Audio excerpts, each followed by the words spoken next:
Welcome back, brewers, distillers, hobbyists, those who just have an interest and a desire to learn and or find out something. We're going to do a test today. The question I get a lot is, George, I'm going to use this. How much of this do I put with that? And look, I'm going to show you a method because I'm curious truly about potatoes. So I'm going to show you how to determine, or how I determine how many gravity points, or exactly how much sugar do you get out of a pound of potatoes. I already know that you get about 32 gravity points per pound of sugar per gallon of water. So that's a good data point for us. What we want to find out is how many gravity points per pound of potatoes in 1 gallon of water. And that will give me an idea of, depending on what I'm shooting for in my gravity, that'll let me know how many pounds of potatoes I would need per how many gallons in order to achieve that. Does that make sense? It's not really that difficult when you think about it. Look at look at it this way. We normally, if I can get 32 gravity points per pound of sugar per gallon of water, then I know that that's about it's almost 5% alcohol by volume on, potential alcohol by volume on your hydrometer. It's about 5%. So, I mean, we're using round figures here. Now, let's say that I use 3 pounds of sugar in 1 gallon of water. Now, it's going to raise my gravity points to around of about 96. 3 times 32. And that on here is about 15%. So if I was going to look for a 15% sugar mash, just a ballpark figure, I'd go into it with thinking I'm going to need about 15 pounds. Yeah, 3 times 3 gallons, or 3 pounds per gallon, times 5 gallons. So that's 5 times 1 is 5 gallons. 5 times 3 is 15. 15 pounds of sugar in 5 gallons of water, give me somewhere around 15% potential alcohol. So you see how I'm doing that? Now, if I do the same thing with potatoes, I don't have that data point yet. So I've got to look into it and find out, well, what is a potato worth? And we're going to do it by the pound. And I'll be able to figure that one out too. Now, I brought these up because what's interesting, I've got a russet potato, and Texas, we got pretty big taters here. And I've got a sweet potato. Same thing, we got pretty big sweet taters. Now, there is a difference between the two. First of all, the U.S. Department of Agriculture provides us with a lot of information. So we know how much starch, how much carbohydrates, how much glucose, sucrose, and fructose are in both of these based on a certain weight. Now, the russet potato, tested about 170 grams, and this one's a lot larger than that, but about 170 grams gives us about 30.7 grams of carbohydrates and 27 grams of starches. And carbohydrates is just another term for complex sugars that we need to convert and break down. So what we've really got is we've got a whole lot of starch. So 27% or 27 grams of the 170 grams is how much starch we have, as opposed to the sweet potato.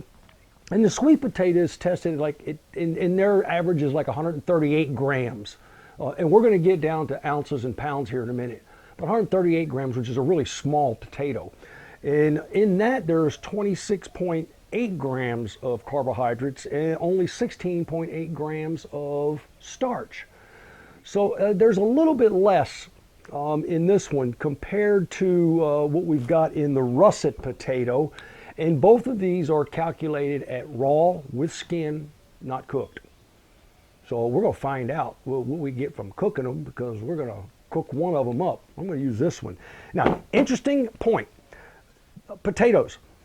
People think that vodka was initially made with potatoes. I mean, there's a long, long history about vodka. If you read through it, and there's oodles and oodles of books out there, some will conflict with other books, but the general idea is that potatoes probably made up about maybe 1%, 2% of the mash when they were making vodka. back in the day. And they found out, probably was it 17th century, 1700s, that there was just potatoes were a profitable or a potential source of starch if they could convert it to fermentable sugar, like that. But normally what they use grain, wheat, and things like that to make this. But the difference in vodka and a regular spirit is that vodka comes out, you probably have to reflux it or multiple distill, because vodka is the pure neutral spirit. It's no flavor, no odor, and it starts off at 96%, 94, 96%, and then it's cut down to, and depending on what country you live in, could be 40% alcohol, 37% alcohol. It all depends on what country and what maker you get it from. So that's the truth about vodka. Not all vodkas are made out of potatoes, but can we make vodka out of potatoes? Why, certainly. And we're going to give that a shot. Now, here's what I've got today. I've got my New Wave heater, the New Wave Pick Titanium heater. This is the 1800 watt model. The 1300 watt model will work just as well.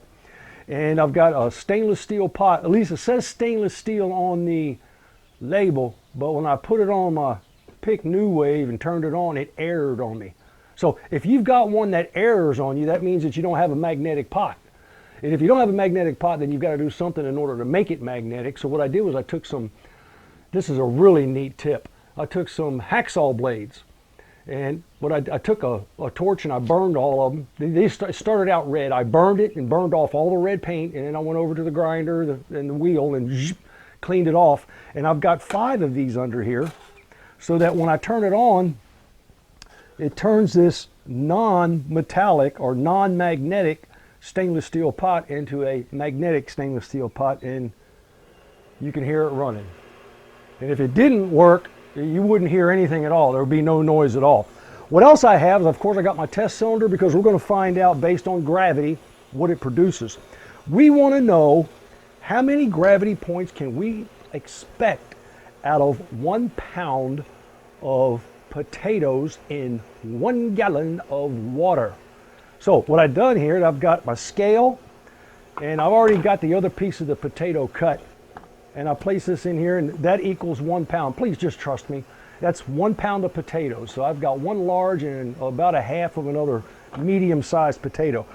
Now, since all of this was done in grams, we're going to stick with grams. Now, in 1 pound, there's 454 grams. So we've got 454 grams in 1 pound, and that means I got 454 grams here of the potatoes. Now remember that the USDA measurement was based on a 170 gram potato. And they gave us, what, 30.7 grams of carbohydrates and 27 grams of starch. Well, we had to convert that because we're at 454 grams. And so what I did was I just found out what is the multiplication factor of 170 grams divided into 454, and then I multiplied the results from the USDA to get a round figure on what I have inside each, or what I have inside these potatoes. And what I have now is, instead of 30.7 grams of carbs, I've got 81 grams of carbs. And instead of 27 grams of starch, I've got 73 grams of starch.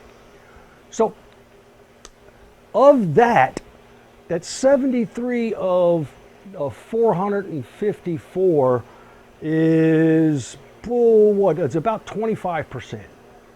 And again, it's a rounding figure, so about 25% of this is starch, and another 28% is carbohydrates. And then we've got sucrose, fructose, and glucose that went from less than a gram up to about 3 grams. So the remainder of this potato is probably useless. I'm sure there's something in there, but no, for our purposes, we're looking at quite a bit of starch and carbohydrates, and we're going to cut this up. What I'm going to do with that is I'm going to cut them up. We're going to cook them. I'm going to get them nice and soft, and then we're going to test the starch. to see how much starch we have. I have my iodine and a spoon, and we'll do that up close. Once I get it cooled down to 155 degrees, I'm going to add the requisite amount of amylase. I'm not going to use grain, I'm just going to use amylase. Remember, you can use one or the other. If you use grain, you don't need amylase. If you use amylase, you don't need grain.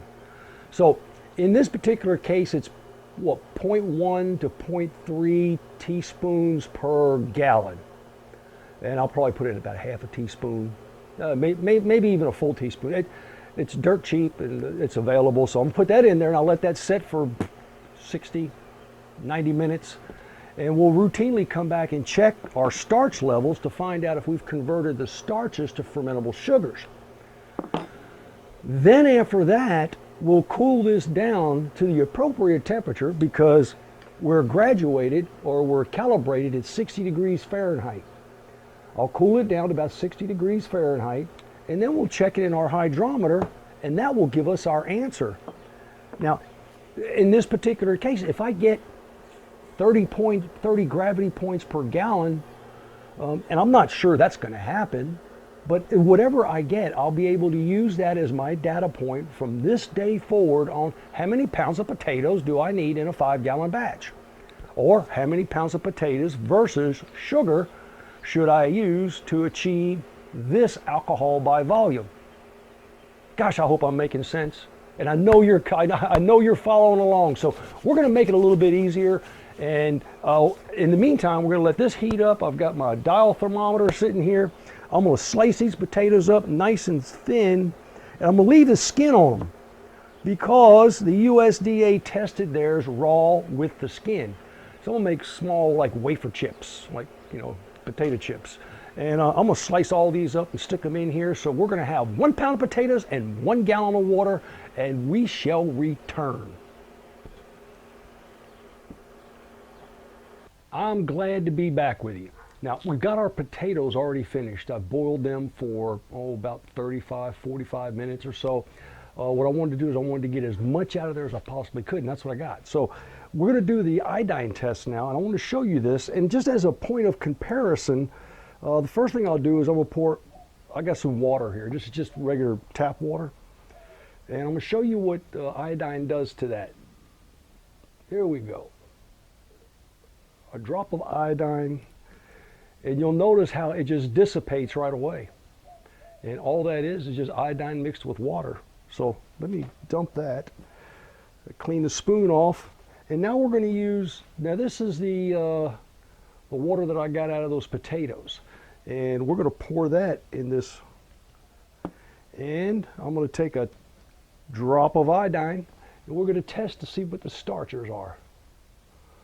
And if you'll see that, you'll notice how black that turned. That turned instantaneously black. Let me do that once again so you can see that. I'll pour this in here. And this means that that is loaded with starch. Here we go. You see how it's clear? Now watch this. Boom. You see how quickly it turns black? Now later on when we do that and we drop a drop of iodine in there and we shake it, that iodine will dissipate and go away, turn purplish color. But right now it's all black. So we know that we have got a high content of starch in there, and as soon as that cools down, we're going to add our amylase and continue with our testing method here, and we'll soon find out what a pound of potatoes and a gallon of water will produce by gravity points. We'll see you as soon as that cools down and I get at it. Now the moment of truth. I've got a spoonful of the liquid out of the potatoes, and I've got my eyedropper with a drop of iodine ready for that starch test. Here, let's do this together. Watch this.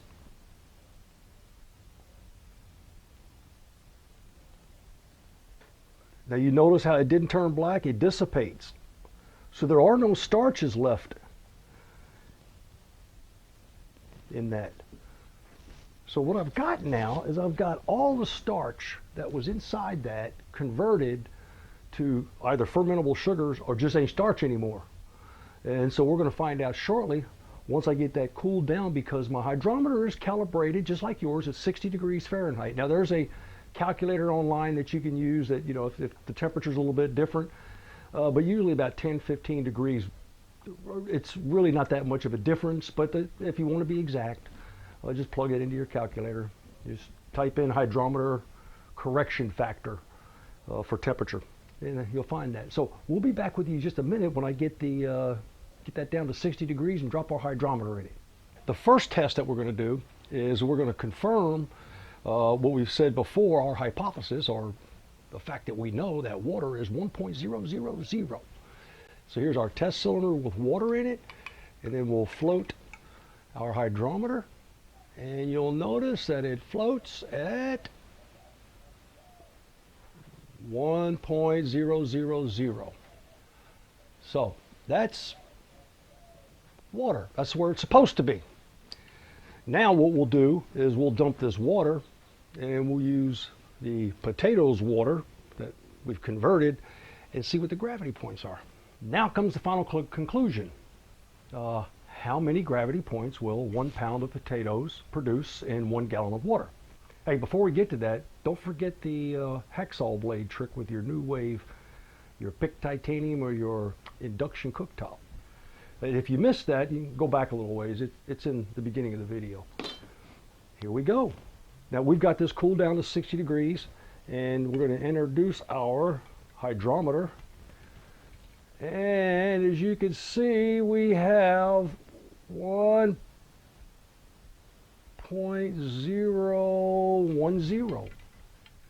1.010. So let me see, it would take, remember we said 32 gravity points per pound of sugar per gallon. So it would take a minimum of 3 pounds of potatoes. And if you converted all the starches to fermentable sugars to raise that 1 gallon equivalent to a pound of sugar. So, and that's not exact, but that's a really good poke at it. So to use that as a basis, you can say 3 pounds of potatoes are about equal to a pound of sugar, but you've got all of that effort to go through. Why not just use the sugar? So there we are. We're at an impasse. What do you use? Can you use potatoes? Absolutely. You can use carrots, sweet potatoes, peas, greens. There's a lot of things out there, but if you want to find out what the measurements are, go through the same process I just went through and test it. Find out what 1 pound and 1 gallon will do, and then compare that to sugar. And that'll kind of give you your ideas. So, hey, look, without further ado, please share us with your friends, like us. You know, of course, subscribe. That's the only reason we stay alive, is because people like you. So, until next time, happy distilling.